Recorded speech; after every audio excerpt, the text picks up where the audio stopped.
Can you tell us a little bit about your organization?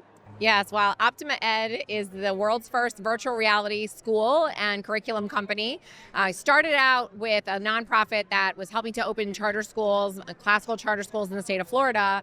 And then, of course, during COVID, had to create an online program, and I wanted something that I could put my own kids in.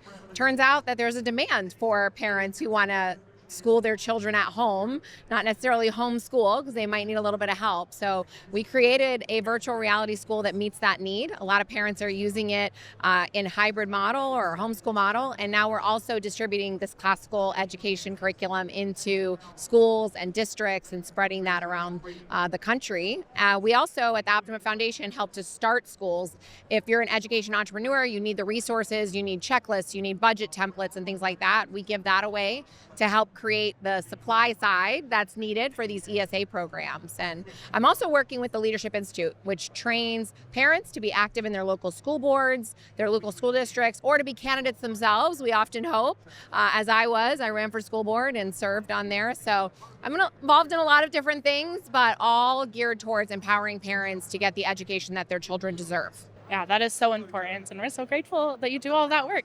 So a lot of parents actually have questions about, and even teachers have questions about the use of AI.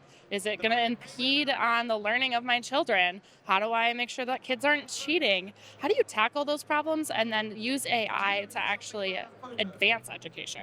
Well, there are a lot of different ways to use it, just like the internet, right? The internet can be used in really awful ways that are harmful to children, but it's also brought forward so many innovations that help kids succeed, help kids learn about the history of our country and interact with other areas of the world. So it's just like that. It can be used in great ways and bad ways. But with AI, what we're doing is we're creating these characters, historical characters like Rosa Parks, and we're using what's called small language model. So it's a limited amount of information behind that avatar in this case, where students can actually interview Rosa Parks because all of the information that things that she did and things that she said can be put behind an avatar. So that's a really cool use of AI, but it's limited, it's safe, it's really well used for education. I've seen it being used for tutoring as well. So I think what we need to do is really promote the ways that it's used in a good way, really make sure that parents know about those things,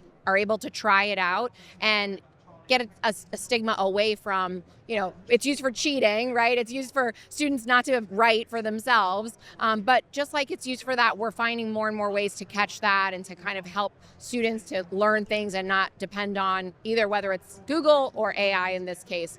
But there's going to be some really cool innovations that come out of it. Yeah, that sounds so amazing. The idea that they can interact with a character, because if you love stories, and that's how you learn history. Absolutely. Yeah, that's so cool. So you obviously are a big fan of school of choice as well as homeschooling. So a lot of legislation has been passed in Florida to aid with that. Do you think that Florida will be the model that other schools or other states should follow for education? Well, I hope so when it comes to the big picture, right? We have made education scholarship accounts available to every single family in our state. So I would love for every state to follow that model. Go universal, go big or go home. You're going to get the same amount of opposition, whether you go into a tiny program for just students with low income or you go into a big program. And I think you need a universal program to really expand the quality and access and the free market principles to come into education. So from that standpoint, I think people can definitely learn from Florida. But Florida has had a series of small programs that have kind of been built upon each other over many, many years. And now it's complicated. It's a complicated system. And too many bureaucratic hurdles to get over, both for parents to apply, for vendors to qualify, and for people to get the money that they need. So for vendors to get paid, for parents to get paid. So there have been some issues with that definitely need to be worked out. States like Arizona don't have as many bureaucratic hurdles. There's a lot more freedom for families to use those universal ESAs on whatever they think is going to be helpful to their children academically. So we can enforce on an audit basis the way that Arizona has done and decrease the bureaucracy, because bureaucracy hinders people from using the program and it gives the program a bad reputation. So I think with all the programs that are being put in place in many states around the country, now over a dozen states with ESA programs, there's a lot to learn from each and every one of them. And there are great groups out there. EdChoice is one of them that's putting together sort of an ESA best practices blueprint.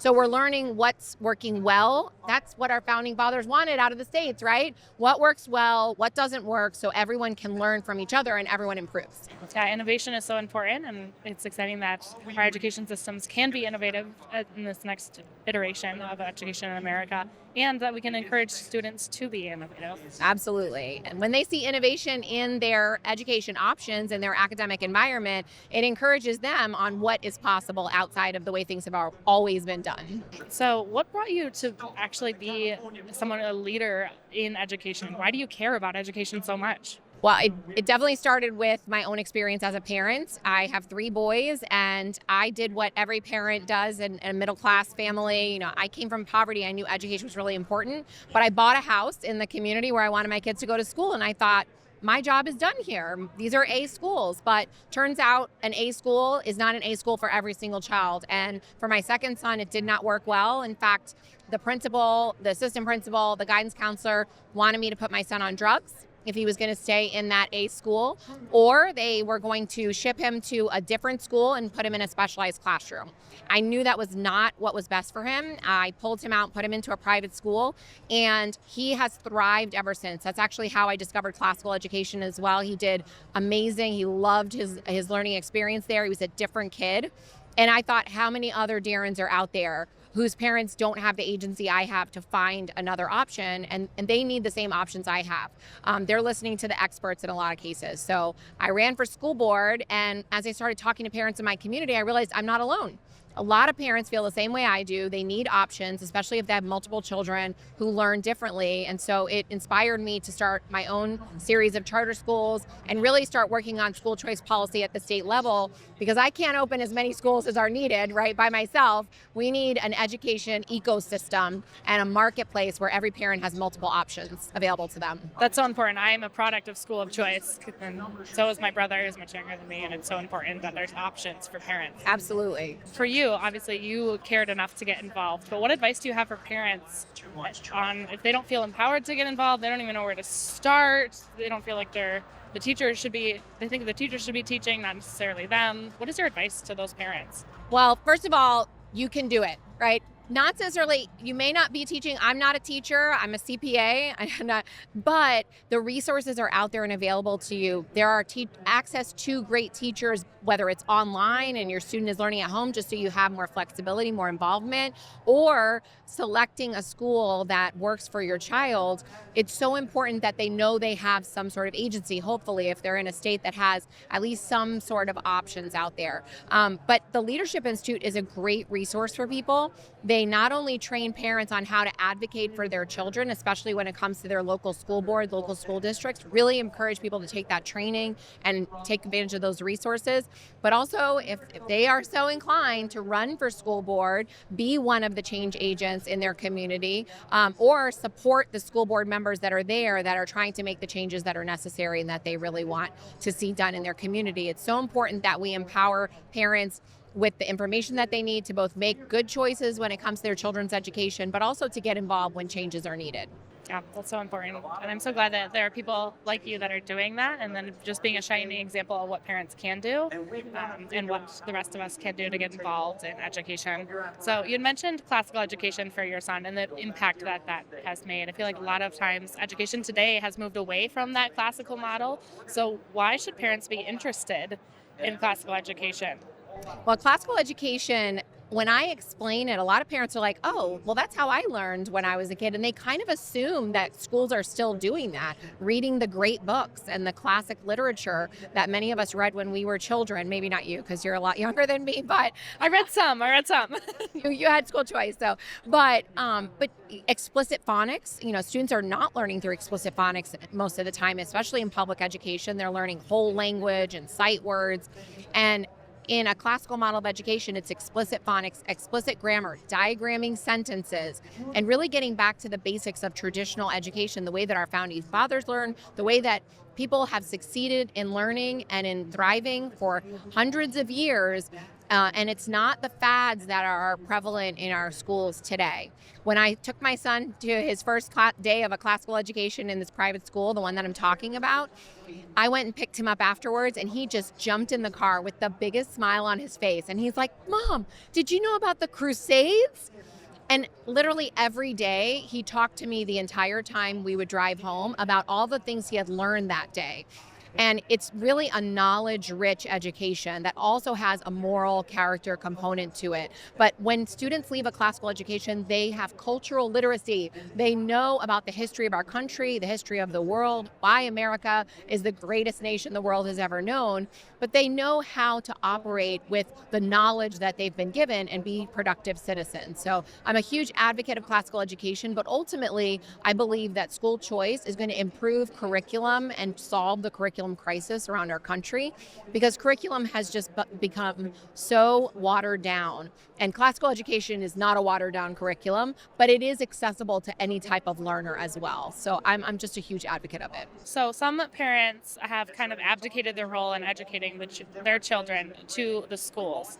So how should parents engage their kids in their learning? Well, unfortunately, the school districts send the message to parents, we got this. We don't want your help. You're not an expert. We're the experts. Don't help us. In fact, I kept the first letter I got from my son's kindergarten teacher, which said, don't help him read at home. Don't teach him to read at home because you might mess up the way we're doing it at school. No kidding. I have a copy of it. So that's the message that parents are getting, that schools don't want their involvement. Well, obviously I didn't listen. I was very involved in my children's education, as every single parent should be. You have to assert your rights as a parent. You know what's best for your child, and you have to fight for them.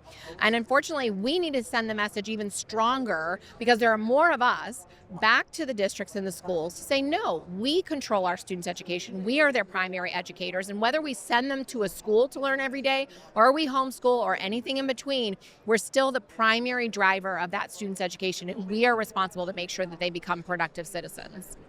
Something else to think about. So our upcoming Educator Summit is going to be July 10 through 13 in Florida, your state.